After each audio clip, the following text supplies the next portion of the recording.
Zach is back. It's the Zach Gelb Show on Fox Sports 920 The Jersey. Welcome back in. We're getting closer and closer to Sunday Night Football. You have to wait a long time on Sunday. You have the 9:30 game, then the 1 o'clock games, and then the 4:25 games. But if the Eagles get a victory, it'll be worth all that waiting. You know what? I have to wait for this guy all week. And I always love talking to him. It's always worth to talk to Mark Eckel, our Eagles expert from NJ.com, who's kind enough to join us as he does each and every Friday at 5:15. Mark, how are you, my friend? I'm good, Zach. How you doing? Well, I'm doing great. It's a double dip for me and Mark Eckel. I saw you on Monday at the book signing. That was some great stuff. Yeah, we were hanging out. Had a good time. Yeah, no doubt about that. And when we were talking on Monday, you were a little bit surprised about what you saw on Sunday from the Philadelphia Eagles against the Vikings. Yeah, a little bit. You know what? But then when I look back on that game, I think two things I did. I think I overestimated the Vikings a little bit, and the Eagles showed me something. They showed me that they got a little bit to them. They got a little resiliency, maybe for lack of a better word. That they looked bad the week before. Let's be honest. That was the Redskin game. They looked like a bad team. I mean, if they don't get a kickoff return for a touchdown and an interception return for a touchdown, they get blown out. I mean, that game could have been really ugly.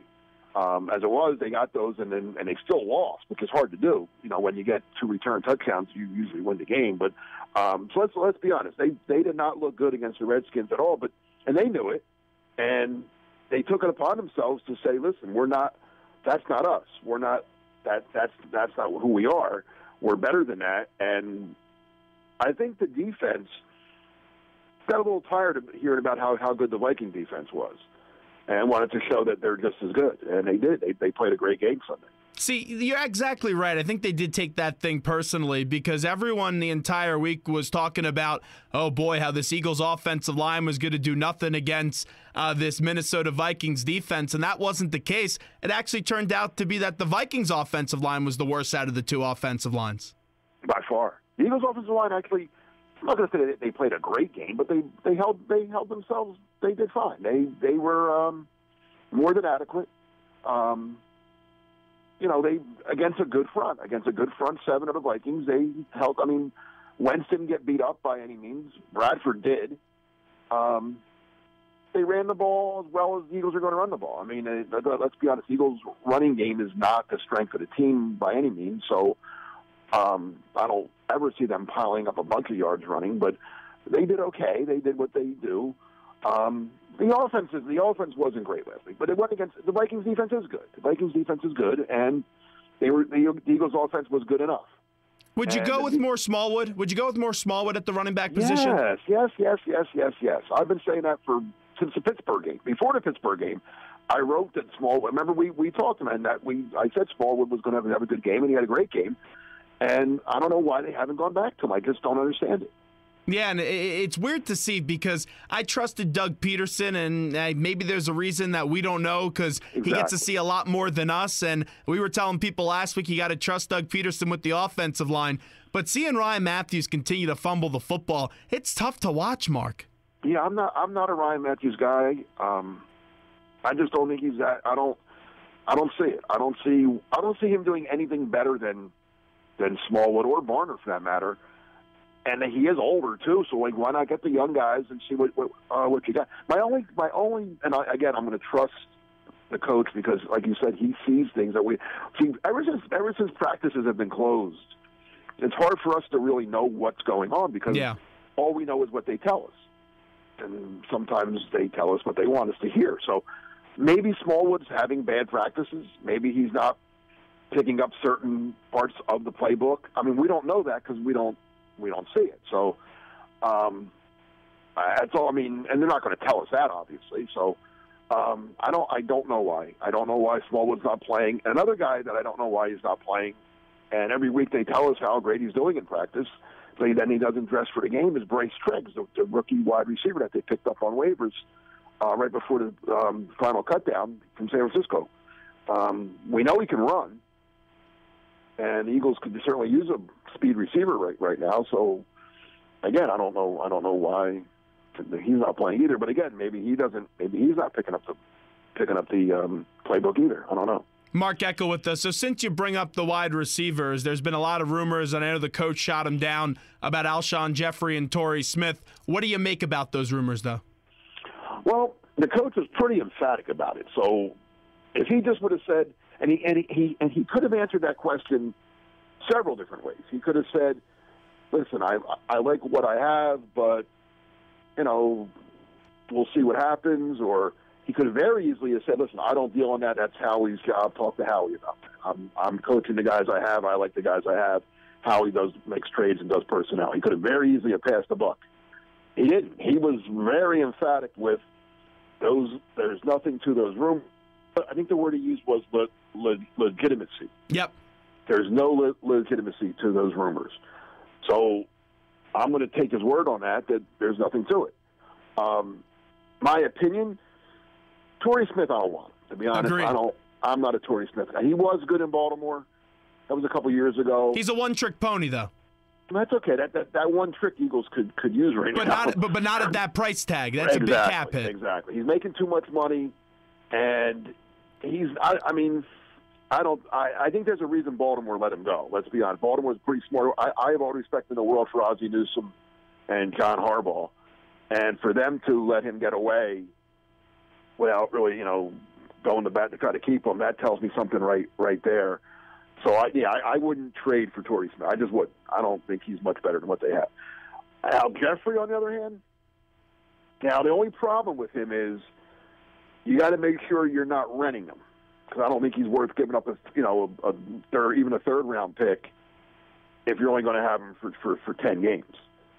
And so I would be talking before I dealt for him. I would have a long conversation with his agent, and you can't re-sign him because he's on a franchise tag.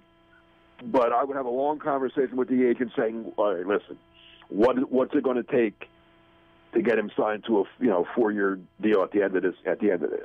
And if the parameters are such that I'm comfortable and they're comfortable, so it's kind of like a backdoor deal where you're getting it done without getting it done.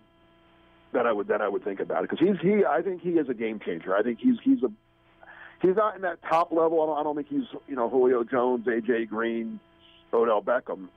He's in that, and he's certainly better than what the Eagles have, and he would be in that neck. He's a guy that defenses would have to pay attention to, without a doubt. I'm not saying there's pressure to make it this year, but I do like these rumors because Jordan Matthews, he's a good player, not a great player. I don't believe that he's a stud number one. He's an okay wide receiver to me, and I just like these rumors that they're out there, and it shows me that the Eagles, even though the coach may deny it, they're thinking in the right direction because they got to surround Carson Wentz with some better pieces.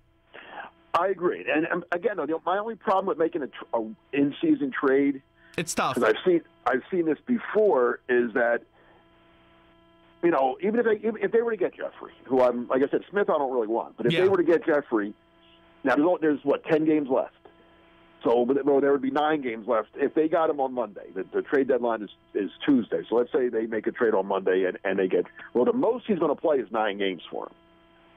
And how long is it going to take him to learn – I don't know Jeffrey that well. I don't know him how adept he is to picking up a new offense. I'm not sure how similar the Bears' offense is to the Eagles' offense. I don't think it's very similar. If it takes him a month to acclimate himself, now you're talking 5 games. Is it worth giving up something for a guy to only really help you for 4? I don't know. It's a tough decision that has to be made. Knowing that you can get him, he's going to be a free agent at the end of the season. You can get him for nothing. You don't have to give up anything. I guess what it comes down to is how the Eagles feel about this year. How far do they think they can really go this year? And is it worth giving up some part of the future? Let's be honest. This team still, they're playing well, granted, but they're not a Super Bowl team. You're right. They're not a Super Bowl team. They may not even be a playoff team. If they're not a playoff team, then they shouldn't make the trade, because there's no reason to give up a potential good player in the draft for a guy that isn't going to really put you over the top. I don't know. It's a tough decision. It really is. The NFC's so wide open though this year that I don't know.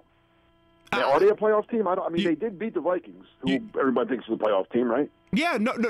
I'm not saying they aren't a playoff team. There's a chance, though, that they may not be. I still think this team, they're still trying to find their identity on a consistent basis. I would make the Jeffrey move, though. If you could give up a third or a fourth, yes, they have to have a little confidence that they're going to re-sign him. But even if they can't re-sign him, and I would do it. I would do it.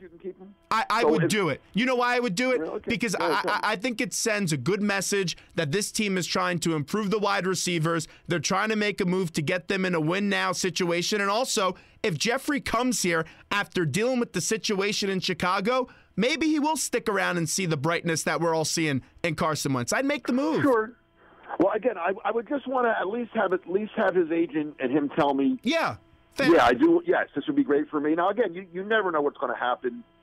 It's funny. I was talking to another writer about this, and I said the same thing I just said. Like, maybe they can get a backdoor deal done where, it's not done, but it's done. You know what I'm saying? Mm-hmm. Like, the agent says, listen, it's going to cost you X amount of million for 4 years, but this much up front, we would be happy with that. And you say, us too. Okay, we got it done. We'll get this done as soon as the season's over. You sign it, we sign it. It's done. Okay, so then you trade a third-round pick and you get him. And what if he's not any good? Oh, he'll be better than what they have, though. Well, I'm just saying, but what if he just doesn't fit? And then are you still stuck doing that deal? Or can you back out of the deal? And I guess you could, right? Yeah. If it's not in stone. Frank Gore, wasn't he once an Eagle? Well, not really.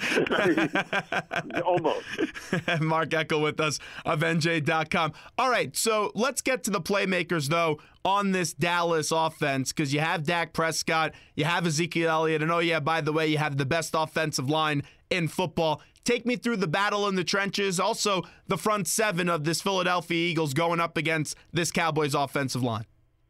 Well, they're going. This is a big test for Eagles front seven, especially Fletcher Cox, right? Well, not just all of them, really, but yeah, he's the best. He's the Eagles' best player, so yeah. But the last time they faced a very good line, was the Redskins, and we saw what happened.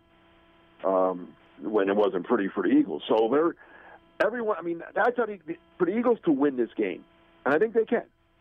They're going to have to win the individual battles, at least more than they lose. Let's put it that way. Like, so if Connor Barwin loses his battle with Tyron Smith, well, Brandon Graham's going to have to win his with Doug Free.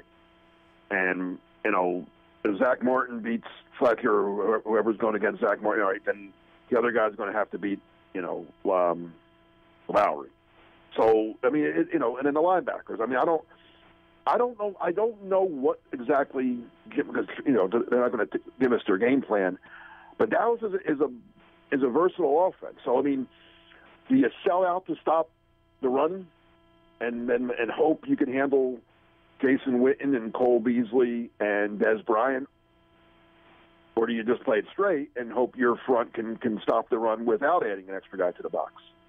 That's why Jim Schwartz is making a lot of money, I guess, because he gets to make that decision. See, you know what? It's funny. Everyone gets so caught up in Dak Prescott and Ezekiel Elliott, and it's hard not to. I'm scared of Des Bryant and Cole Beasley. I think you're exactly right. And Jason Witten has killed the Eagles for years. That's a good point. Again, he's not going to get the big, but, 3rd and 6, he's going to catch that 6-yard pass. Mark Eckel with us. Mark, it's also funny because we're looking at this matchup, and it's always been a big rivalry. We know that, but it's taken an extra step this week, and I think it could be a rivalry that has a chapter that gets extended for many years to come between these quarterbacks. And you look at where these quarterbacks were last year, FCS for Carson Wentz and a 4th-rounder for one Dak Prescott. How do these guys look so good from where they were last year? That's the question of the years. Especially Prescott. I do a lot of pre-draft work. I talk to a lot of people, and I talked to him again. Matter of fact, I have a story that's going to go up on NJ.com tomorrow morning, talking to a couple scouts about Wentz and Prescott and what they thought of them then and what they thought of them now. And Prescott, no one had him as one of your top quarterbacks. Everybody. Goff obviously was a mistake, and my guys hated Goff. And I was telling everybody that Goff's not any good, and everybody was laughing at me, but I think I was right about that. Wentz was a guy that everybody thought had the ability. You saw some, natural talent there, but coming out of North Dakota State, you thought it would take time. And I was one of the leaders of that, and I believed it. You don't come from North Dakota State and go to the NFL and play right away and play well right away. It's going to take this kid time. Well, he's proven a lot of us wrong about that. That he's been able to come in, and what we didn't know about him, and how would you know until you saw him do it? His poise and maturity, and you can't measure that. Yes, he had it at North Dakota State, but come on, I mean, he was more mature than those guys. But none of those guys were playing in the NFL, or very few of those guys that he played against or with are playing in the NFL these days. They're working as school teachers or selling insurance or something. They're not playing in the NFL. So you didn't know how that would translate. Well, it translated pretty well because he's a very good player. Prescott, everyone thought he's a nice player, good college career. He'll be a good backup for somebody. You get him in the fourth round. He'll be I'm trying to think of a comparison to him. I don't even know, but a guy that he'll make your team. He'll be a good number two. If your guy gets hurt, you can go in for a couple games, and he's not going to hurt you. And no, I don't think anybody thought he'd be doing what he's doing now. And I thought Dallas was going to be a very good team this year. And then Romo got hurt, and I thought, oh, well, there goes Dallas again. There's no way this rookie's going to go out there and carry them. Well, as one guy told me, Prescott did get a little lucky. He is having a great running back, having a good offensive line, and having some pretty good receivers has made his job a little easier. But, as this guy also pointed out, while that's certainly a help for him, he has made plays. He's done things that a lot of the scouts that passed on him 3 and 4 times, or teams that passed on him 3 and 4 times, didn't think he could do. So he's been this Dallas draft could go down as one of the greatest drafts of all time. No question. If you get a star running back and also a franchise quarterback for the future. And don't forget about the linebacker that they took in the second round. I can't think of the kid from Notre Dame who's going to miss this entire year with the knee injury, but he was a top 5 to 10 pick before he hurt his knee. If he's right next year, they might get one of the best running backs in the league, a top of the line, a starting quarterback at minimum, and a top middle linebacker. This could be a draft for the ages for the Dallas Cowboys. I wonder if they could redo the draft, and this is one of those talk show questions that we love to have here on Fox Sports 920 The Jersey. Do you think most teams would go with Ezekiel Elliott or Dak Prescott if they could redraft? Oh, you can only take one or the other? Yeah. Well, what do you need? Do you need if you need both? Yeah, let's say you need both. I think Elliott. Elliott's a sure thing. He's a sure thing. He's the real deal. I think Elliott would have been good on any. He's better with that. Obviously, Dallas's line makes him a little bit better because Dallas's line is pretty darn good, as we said. But I think Elliott would be good on the Cleveland Browns. He's just a good player. He's as good. Prescott, like I said, he's making a lot of people look wrong. But I don't know if I don't know if I'm willing to call him a sure thing yet. I don't know if he was on the Cleveland Browns. I don't know if he would be doing as well as he's doing in Dallas. I just don't know that. Do you think now if they could redraft, though, would Goff go before Dak Prescott? I don't think Goff would go before you or I. Really? That's so surprising. I watched that game. Case Keenum threw 4 interceptions. The last one, you could have caught it, I could have caught it, and ran a mile before we caught that last interception. How does this guy not see the field? Really? Because he's that bad. Wow, it's amazing. It's amazing. Imagine, I wrote this week. I had to rank all 32 teams, and I had the Rams wherever I had them. And my comment was, imagine if the Rams would have taken Wentz instead of Goff. And I said, Les Snead and Jeff Fisher must think that every day. You know what? It was funny because when I had Boomer Esiason on back when I was in college before the draft, he actually thought Wentz was going to go 1 and then Goff was going to go 2. He was one of the few people that said that. When the Rams made that trade, with the Titans and got the number 1 pick. Now the Eagles are still sitting at 8 at this point. They're not even. They didn't make the trade until after the Rams did. So, but I thought, oh yeah. I mean, like the first report out was, the Rams made a trade to take Carson Wentz. And I said, okay. But then that changed, if you remember. It did change. The Rams, yes. But when the report came out, I think it was on Pro Football Talk, the Rams were taking Wentz. It came out, the Rams vehemently denied that and said, we haven't made up our mind yet. We're definitely taking a quarterback, obviously, but we don't know which one we're taking yet. And everybody said, oh, okay. And then I was told by people that I trust that the reason they took Goff. California, right? Yep. They were moving to L.A. That's so stupid. They wanted the smooth California kid who also they thought was more ready to play. They thought a kid coming out of the Pac-12. Irony now. Yeah, would be more ready than a kid coming from. They didn't want the country bumpkin from North Dakota to show up in Hollywood. Well, guess what? Hollywood has made a lot of big hits from the country bumpkins, right? And I'll tell you, also those LA fans, they're awful fans. Those California fans are so bad. If they would have drafted Wentz, though, they would be front running and it would be fine. They wouldn't care where the kid's from. And guess what? That Rams team wouldn't be bad. No. It wouldn't be. But that Rams team, it's amazing. I don't know what your take is on Fisher. I'm not a big Fisher fan. How about you?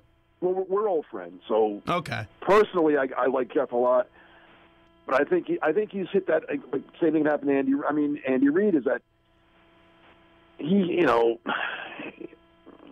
been doing it too long. He should be either in a front office now or doing something else. I don't think you can do this job as long as these guys have done it and still be good at it. I just think it's hard. It's very, very hard. It's very demanding. Things have changed over the years. But again, if all they had to do is the Rams aren't much different than the Eagles in terms of. Actually, I think the Rams' defense might be a little better than the Eagles. It's at least as good, right? Yeah, you agree with that? No, it's a good defense. But here's the thing. Here's the thing, and this shows you how good Carson Wentz is. Look at that offensive talent for the Eagles. It's not a lot. He's making everyone around them better. That's what he's been doing. That's my point. So put Carson Wentz on the Rams. No, they could be a better team. If he's on the Rams, they got a good. The Rams have a good enough defense. Yeah, I take the Eagles' defense first, but yeah, on par. Sure, on par. The wide receivers, Eagles versus Rams, on par, right? Yeah, Austin actually could be the best one. Okay, and offensive lines, not the same, right? Yeah, no, it's a good point. They've really screwed up. And you know what? Here's my killer. The Eagles don't have Todd Gurley. Yeah, you're exactly right. So put Wentz on the same line, same receivers, similar defense, but with a stud running back. The Rams could be 6-1 now. I don't know. I mean, they could win the way. I mean, they could be. I would think if Carson Wentz is on the Rams instead of Jared Goff, I would call the Rams a playoff team.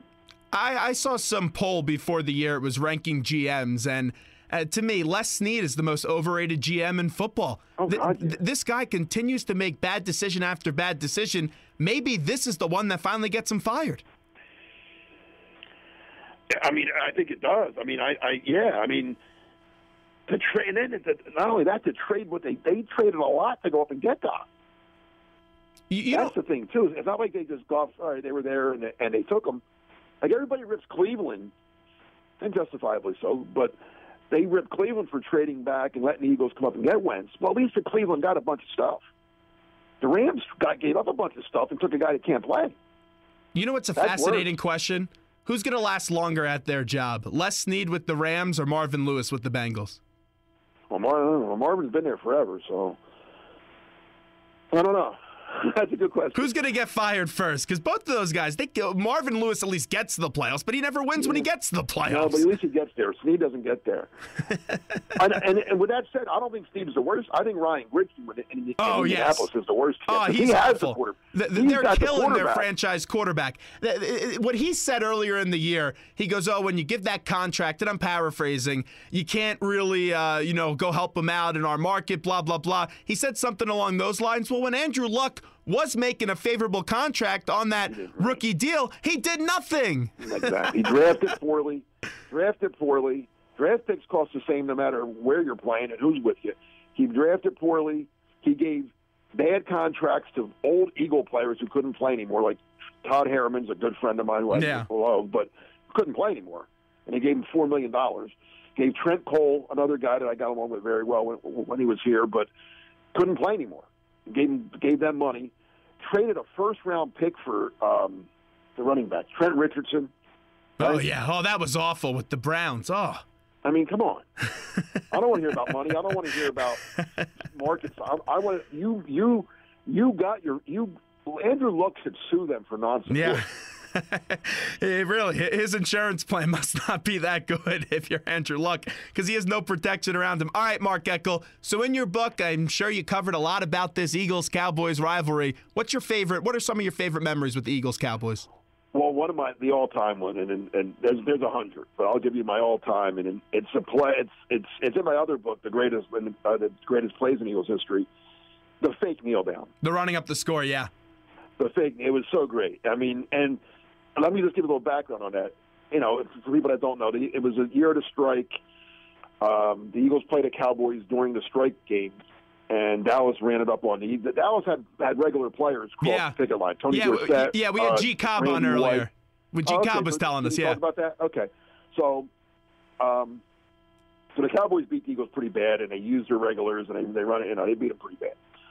Now the strike ends, and ironically, they're playing the first game after the strike is the Eagles-Cowboys in Philly.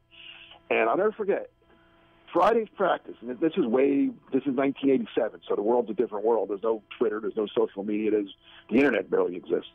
And Buddy says to us, there's only a couple of us out at practice, you know, on Friday, and Buddy says, like, it just drops it in there out of nowhere. You guys make sure you guys stick around to the end of the game. Like we all say to ourselves, well, where do you think we're going? Of course we stay to the end of the game. Like, what do you mean by that? We had no idea what he was talking about, but it was just kind of weird that he said that. So now the game's, you know, the Eagles are up by whatever. They're taking a knee. First down, Randall takes a knee. Second down, Randall takes a knee. And I did get up. I got up out of my seat. I started to make my move toward the elevator to go down to the field for to go to the locker room. But I'm still watching.